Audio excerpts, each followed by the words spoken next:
Bonjour à tous, nous allons conclure le Tanya d'aujourd'hui. Le Nmouraken dans le Perek 8, donc on est le 7 Tevet Tafshin Pe Aleph, il parle des aliments qui sont interdits. Alors, on va dire ça tout simplement. Quand on prend un aliment interdit, c'est comme si, ce cas Dieu préserve, j'ai bu un verre de coca, et puis en fin de compte, je me rends compte que c'était du poison. Alors, quand je vais dire c'était du poison, mais j'ai pas fait exprès, c'est pas de ma faute, je savais pas que c'était du poison. Ok, on le savait pas, c'est pas de ta faute, mais le poison, il va avoir une conséquence peut-être mortelle sur le corps. Ben, il faut savoir qu'un aliment interdit, pas cachère, c'est exactement comme du poison. Donc, quand je l'ai mangé, on va dire que vraiment je ne savais pas que c'était pas cachère, je l'ai mangé et j'ai reçu des forces. Avec cette force-là, j'ai été à un shur de Chassidut, à un shur de Gemara, à un Fambringen, j'ai fait des mitzvot, mifsaïm. Ben, ça ne montrera pas la Gdusha parce que c'est, comme on a dit hier, interdit, ça veut dire bet sohar. C'est-à-dire que l'étincelle divine qui est dans la chose qui est interdite, elle est bloquée là-bas, on ne peut pas la monter. D'accord? Et là, il dit, même si c'est un interdit, que les sages ont interdit. Pourquoi il vient dire ça? Il y a une marloquette dans le Chachmei Kabbalah, lorsque les sages ont interdit quelque chose qui est permis dans la Torah. Lorsque la Torah permet quelque chose, donc d'après la Torah, sa définition, c'est la Klipat Noga. Quand les sages l'interdisent, est-ce que c'est un Issour Gavra? Est-ce que l'interdiction, elle est sur l'homme et la chose reste dans le domaine de la Klipat Noga?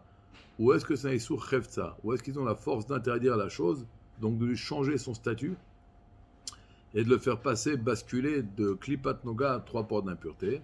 Eh bien, leur rabbi que ici, l'Admour vient trancher comme la deuxième façon. Pourquoi? Comment il appelle les Chachamim ici? Divrei Sofrim, les écrivains. C'est quoi? L'écrivain, il y en a un, c'est Dieu. Il a écrit un livre, c'est la Torah. Pourquoi les sages sont appelés des écrivains? Parce qu'ils ont la force comme Dieu. Ils peuvent changer dans la Torah le statut d'une chose. Donc, on a deux histoires là-dessus. Une histoire qui est ramée dans la Gemara. Acher Elisha ben Abouya, sa maman, quand elle était enceinte, elle a eu envie d'un aliment. Comme c'est connu, pardon. Une femme enceinte qui désire fortement un aliment, il faut lui donner. Elle a mangé un aliment qui n'était pas cachère. Et on dit que de ça, ça a eu une influence négative sur le oubar, sur le bébé dans le ventre. Et de ça, après, plusieurs années après, il a quitté la Torah. Acher. Et une autre histoire, le Admour Azaken, une fois un grand chassid est venu le voir et s'est plaint que son khatan, il a des sfekot, des doutes dans la Emouna. Le Admour Azaken lui a dit, fais attention, regarde si par erreur il ne boit pas du chalav akum. Maintenant, chalav akum c'est des rabanan, d'accord, de ne pas manger du lait qu'on n'a pas vu clair que c'est un juif qui a pris le lait du début à la fin. C'est des rabanan et en plus il ne savait pas. Et donc on voit qu'un il soit des rabanan, même quand on ne sait pas, ça a des influences négatives. Maintenant, Admorakan, il dit une chose qui est impressionnante. Si un homme, lorsqu'il naît, il a une âme animale de Klipat Noga. Et chaque chose est attirée à sa source. Donc, un juif, dans son état normal, il doit avoir l'état avot que dans les choses permises. Ça, c'est le terrain d'un juif. Quand un juif, ce qu'à Dieu ne plaise, il a l'état avot dans le domaine de l'interdit, ça veut dire qu'il a un nouveau mangenon qui est en train de travailler chez lui. C'est-à-dire qu'il a un l'état de goy.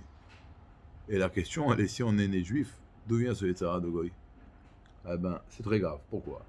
Lorsque nous avons fait une chose permise, comme on l'a dit dans le Perek Zayin, pour la Tahava, on a fait tomber notre âme animale dans les trois portes d'impureté.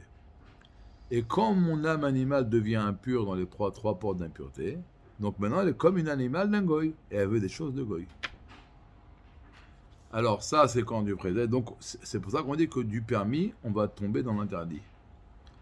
Alors si c'est du permis, comme on l'a dit auparavant, on peut toujours faire tchouva, bien qu'il y a toujours, comme c'est devenu une partie intégrante de la chair, il va rester une trace, et on a besoin pour ça du chibut akever, c'est la chair qui va pourrir dans la tombe, et ça c'est pour venir réparer donc la chair de l'impureté qui lui a été imprégnée en mangeant des choses permises, pas les Shem Shemaim.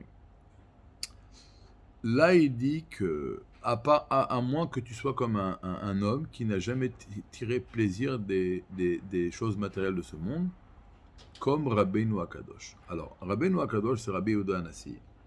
Lui, avant de partir de ce monde, il a levé ses deux mains vers le ciel. Il a dit à Dieu, regarde, tu sais très bien que moi, toute ma vie, j'ai jamais tiré profit et jouissance de ce monde matériel. Rabbi Yehuda Hanassi était un homme très très riche. Et il avait beaucoup, il mangeait, on dit que sur sa table, il y avait toujours des très très bons aliments. Alors comment un homme comme ça peut venir témoigner sur lui-même qu'il n'a jamais tiré profit ou jouissance de ce monde matériel. Alors la réponse elle est que lui, il ne sentait pas le goût de l'aliment. C'est un grand tzaddik. Le Rabbi Rachab, le 5e Rabbi de Chabad, dit qu'un homme normal qui sent le goût de l'aliment, quand il mange, c'est bon. Mais toute sa vie, il pense à manger les Shem Shamaim, bien qu'il a senti l'aliment et l'aliment était bon au palais, eh bien ça ne s'appelle pas un homme qui a tiré profit de ce monde-là. Non. C'est-à-dire que c'est un homme qui n'est pas néné Molamazé. Maintenant, pour qu'on ne va pas croire que c'est un comportement extraordinaire et qu'on n'a aucun rapport avec ce comportement, le Rabbi dit, c'est pour ça que l'Admour Azaken n'a pas écrit comme Rabbi Ouda Anassi qui n'a jamais tiré profit et jouissance de ce monde-là, il écrit comme Rabbeinu. Pourquoi Rabbeinu? Comme notre Rabbi à nous qui nous enseigne la Torah, pour dire que ce comportement-là chez Rabbi Ouda Anassi, c'est un comportement qu'il avait et on doit tirer le son de ce comportement comme le Rav qui nous apprend la Torah. Donc de là on comprend aujourd'hui le Tanya d'aujourd'hui, donc on va faire très attention à ce qu'on mange, parce que si c'est pas caché, c'est comme du poison.